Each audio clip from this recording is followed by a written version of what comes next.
મિત્રો અંકિત વાજા ચેનલમાં હું આપનું સ્વાગત કરું છું અને આજે ફરી એક વખત જે લોકો કફથી પીડાય છે, જે લોકોને કફની તકલીફ છે, તો એના માટે એક આયુર્વેદિક સિરપ કઈ રીતે ઘરે બેઠા આપણે બનાવી શકીએ એના વિશે હું તમને વાત કરવાનો છું।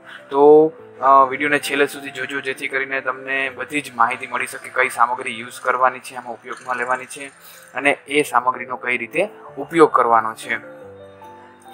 વધારે સમય નહીં લઉં અને વિડીયોની શરૂઆત કરીશ કે આ કફ સિરપ બનાવવા માટે અરડુસીના પાન અને તુલસીના પાનનો આપણે ઉપયોગ કરવાનો છે। મિત્રો, અરડુસીનો રસ લેવાનો છે, અરડુસીના પાનનો રસ 250 મિલીગ્રામ લેવાનો છે, તુલસીના પાનનો રસ લેવાનો છે 250 મિલીગ્રામ, સાકર લેવાની છે 600 ગ્રામ, 1 ગ્રામ કપૂર અને અજમેટ લેવાનું છે 1 ગ્રામ।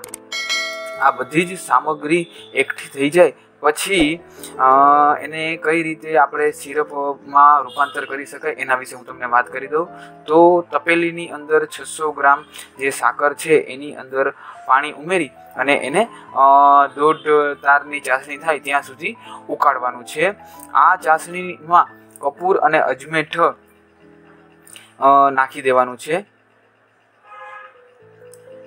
અને પછી એને થોડું ઠંડુ પડવા દેવાનું છે। ઠંડી પડેલ ચાસણીમાં અરડુસી અને તુલસીના પાનનો જે રસ છે એને બરાબર રીતે મિક્સ કરી અને હલાવી લેવાનું છે અને જે ચોખ્ખી બરણી હોય એની અંદર ગાળી લેવું। બને ત્યાં સુધી કાચની બરણીનો ઉપયોગ કરવો, જેથી કરી અને એની જે ગુણવત્તા છે કે એની લાઈફ છે એ તમે લાંબો સમય સુધી એને રાખી શકો અને રેગ્યુલર તમે પી શકો।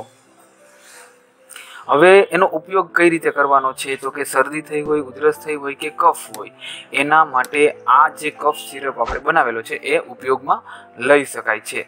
1 ચમચી જેટલો કફ સિરપ બાળકોને પીવડાવી શકાય છે, જ્યારે 2 ચમચી જે કફ સિરપ છે એ પુખ્ત વયના વ્યક્તિઓ માટે આપણે ઉપયોગમાં લઈ શકીએ છીએ। મિત્રો, દિવસમાં 1-2 વખત તમે લઈ શકો, સવારે લઈ શકો, રાત્રે સુવાટાણે પણ લઈ શકો છો।